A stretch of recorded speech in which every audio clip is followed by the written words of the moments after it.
Greggy, here we are again. Good to have your company, mate. Yep, good to be here. Let's have a look at the big things happening after round 8 of the NRL competition. We'll get straight into it, mate. The top 8, there's a few sides there that you could basically, write in thick black paint that they're going to be there. Namely, the Roosters, Eels, the Storm, the Raiders, even though the Raiders aren't where they want to be. And there's a few sides that really surprised, like the Knights and the Panthers. But outside of the 8, or fringe dwellers in the 8, who's your tips in there, mate, that you think are going to make a really good run for it, considering we're near the halfway mark? Yeah, well, we are. We've eight rounds already. I think Manly, once Tommy's back, will make a big run for it. I think Manly make the 8 easy, to be honest. I think they'll make it, and I think they still a chance to top 4. So I think Manly will take somebody's spot in the 8. Not sold on the Rabbits, Cowboys, Warriors, Dragons, Broncos, Titans and Bulldogs. Probably, if your side got on a roll, they're probably a chance, the Bronx, but I doubt it now, and I don't think any others. I only think the only 2 that can make it, I reckon, are the Rabbits and the Seagulls, and I'm only going to go for the Seagulls as the team to make the top 8 that aren't in it at the present moment. And hopefully they take Cronulla's spot.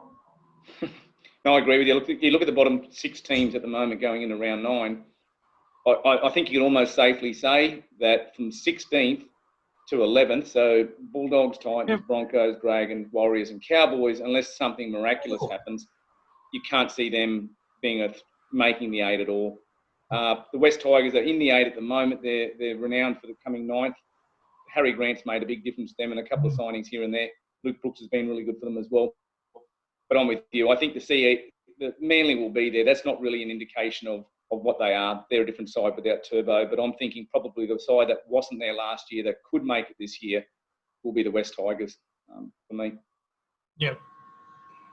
Mate, the other news, bit of a controversial sort of ending. Manly have had a couple of them. Controversial ending again the other day against Newcastle. What's your take on that? Yeah, it should have been a penalty. The problem was it's so obvious. Like, you don't mind if it's a 50-50 call and you go, oh, okay, well, they got that wrong, or a 60-40 call. It was 100%. Push in the back, penalty to Manly every single day of every week. And the problem is that they then make excuses and all that. Get it right. Get the 100% ones right, where it's 100% obvious that it was a push in the back. Get it right. Yeah. How do you not get that right, Hammer? I'm not sure. Look, we all follow sides, and it's good water cooler banter, I guess, when we catch up after the weekend, and there's ones you thought could go each way, but those ones really just do disappoint you, because that 2 points might be the difference, and it's happened a couple of times now. They've lost a player for a couple of weeks due to dissent. There's no excuse for that.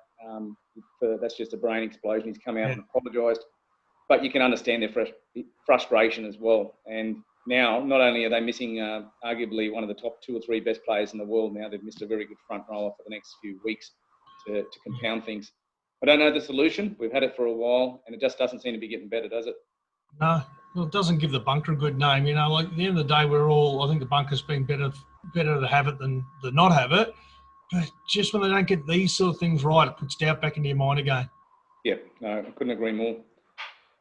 There are two big topics, I guess, through the week. Just quickly, I know we've flogged a dead horse a bit. There's a few coaches who are, I guess, probably lucky that Seabold's going through the horrors he is at the moment.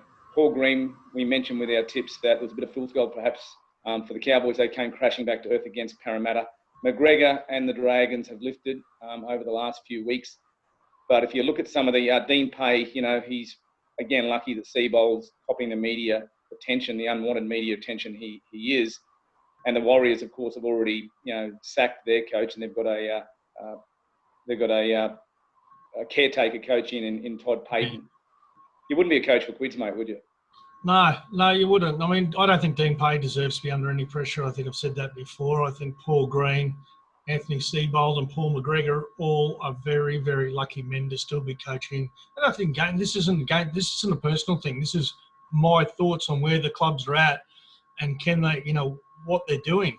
Paul Green's side, outside that one improved game against Newcastle, they're doing nothing. They're just not offering anything. They look the same as they have for 5 years. It's time for a change at the head. Yeah. He's a great head coach. He could coach elsewhere, but it's time for him to move on. McGregor's been a long time at the Dragons. Hasn't done much. Time to move on. Seabold. The Broncos don't lose 6 in a row. Something's going on there. Well, they've won 2 games in the last 10 years. 2 out of the last 10 games now. Yep. And it's not looking better. Look, there's been talk that Paul Green, that he got interest from Cronulla, that John Morris was only ever meant to be an interim coach.